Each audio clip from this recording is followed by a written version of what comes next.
Seguimos un nuevo episodio en este tema, Forjadores del Cristianismo. Segunda edición. Parte 9. Filón y sus conceptos. Continuando con lo expuesto anteriormente, Filón de Alejandría decía que cuando el Eterno decide que los principios de sabiduría fueran reveladas a los hombres, Dios se la mostró a Moisés o Moche a través de la Torá. Según Filón, la Torá contiene dentro de ella misma en espacio y tiempo la sabiduría de Dios por la cual hizo el mundo, en otras palabras, esa sabiduría de Dios que siempre estuvo con Dios, y que siempre formó parte de Dios, es manifestada en tiempo y espacio a través del rollo de la Torá, que le fue dado a Moche.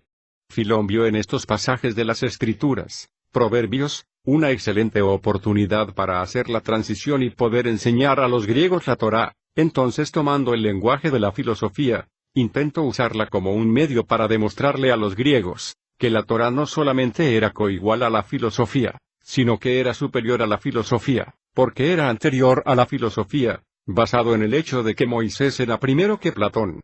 Según Filón, el Eterno engendró a Logos por medio de la sabiduría y desde entonces el Logos es el principio de la creación de Dios, su primer hijo, su primer engendrado. Recuerde esto. Para Filón, engendrado no significa una persona de carne y hueso, sino un principio vital que existe en cada cosa creada, sin la cual eso no puede existir. Recuerden ustedes que Filón vivió en Alejandría cuando el platonismo y el estoicismo eran ampliamente conocidos, y divulgado en las academias filosóficas. La influencia de Platón y de Filón es decisiva a la hora de ver cómo el helenismo impactó al judaísmo. ¿Por qué?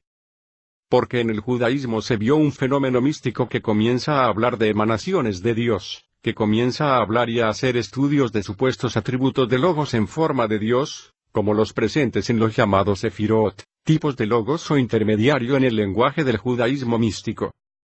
Vamos a ver otro concepto que nace del platonismo que nos ayudará a entender la futura promulgación del dogma trinitario.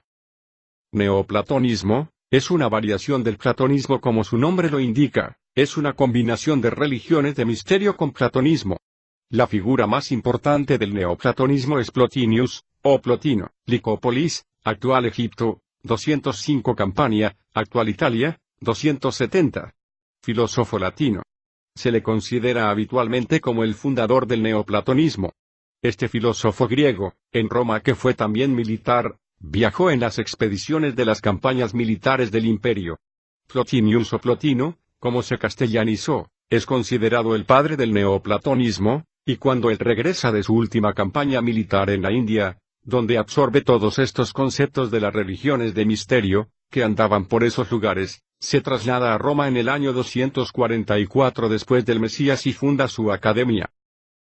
¿Cuál es la enseñanza fundamental de Plotinius?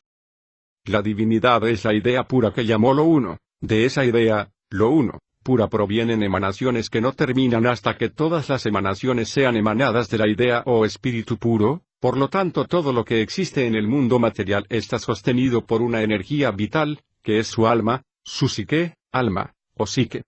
Con Platón, Plotinius cree que la única manera de conocer la materia, lo creado, es por medio de la razón, del nous, que no pertenece al mundo material. ¿Recuerda de dónde nacía el nous o intermediario en el gnosticismo? Nace de la relación entre un intermediario masculino, Vitus, y una eona o intermediario femenino llamada Enoea. ¿Recuerda la importancia del nous en el gnosticismo cristiano? Era el creador o generador del universo. ¿Recuerdan cómo explicaban los cristianos gnósticos a este creador del universo? Diciendo, Jesús no es un ser humano, Jesús es el aeon o intermediario superior, Jesús es el nous, el hijo de Vitus con Enoea. Por lo tanto, decía Plotinius, cuando el alma nace tiene que descender por varios niveles de existencia y en uno de esos niveles o descensos, es atrapado por un cuerpo humano que está naciendo.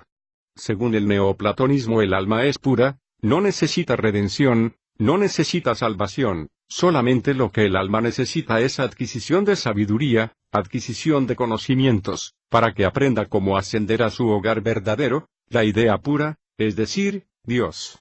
Lo uno de la teoría de Plotino es indescriptible, ya que es la unidad, lo más grande, hasta tal punto que a veces le denomina el propio autor como Dios, único, infinito.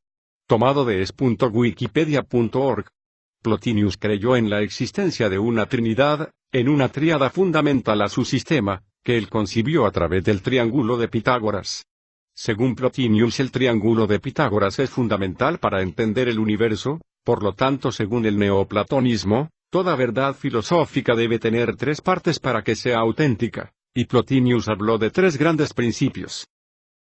1. Principio infinito, la idea pura, sin forma, inalcanzable, inmedible. 2. La sabiduría, el entendimiento, el pensamiento. 3. El logos, la sabiduría proyectada dentro del espacio y el tiempo, emanaciones que pueden subir como pueden bajar. Plotinius decía, que el Ser Supremo es la tríada de la unidad entre la idea pura, la sabiduría divina y el logos que es el creador del mundo visible.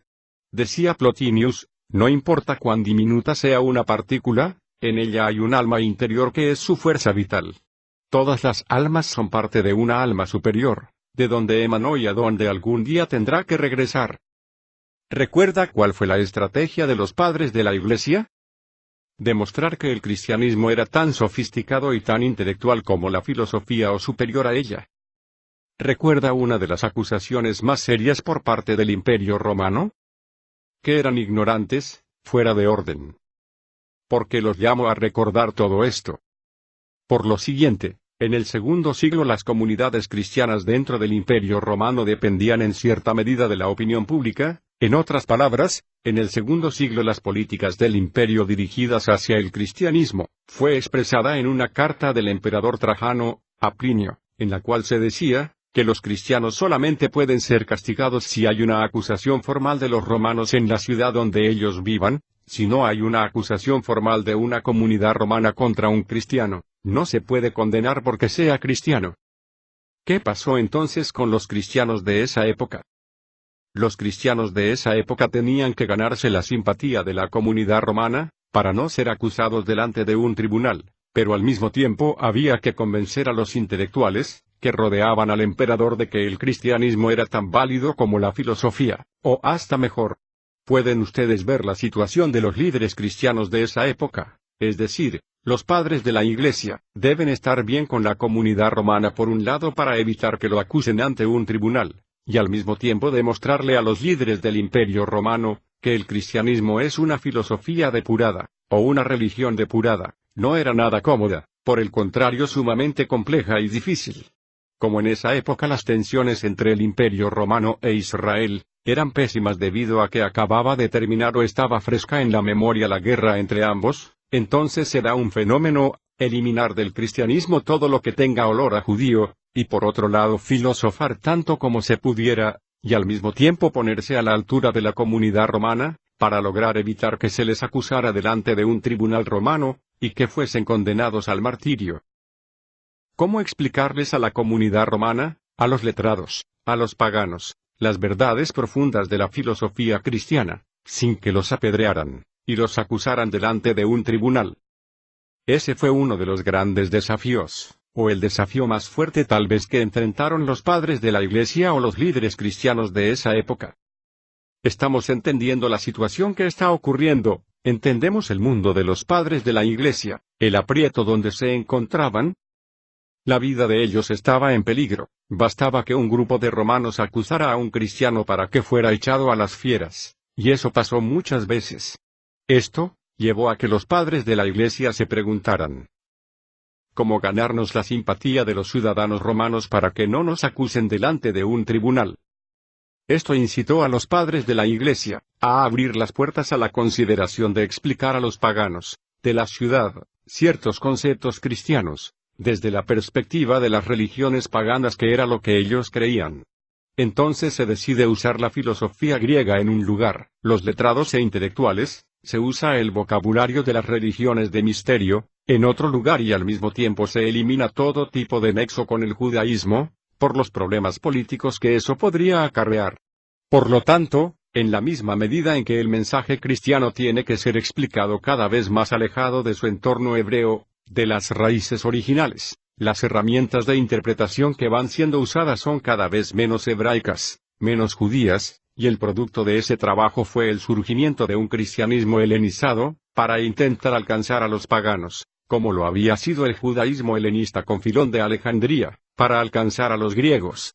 Todos estos elementos, usted tiene que tenerlo en cuenta en el entorno en el cual surge lo que después se conoce técnicamente como teoría, o dogma de la Trinidad. En el próximo episodio, si el Eterno lo permite, veremos el comienzo de los padres de la Iglesia, cómo comienzan poco a poco, a adaptar estos conceptos filosóficos al cristianismo naciente. Parte 10. Padres apostólicos. ¿Qué se conoce como los padres apostólicos? Saludos a todos. Salom. Elisha ben Medahim.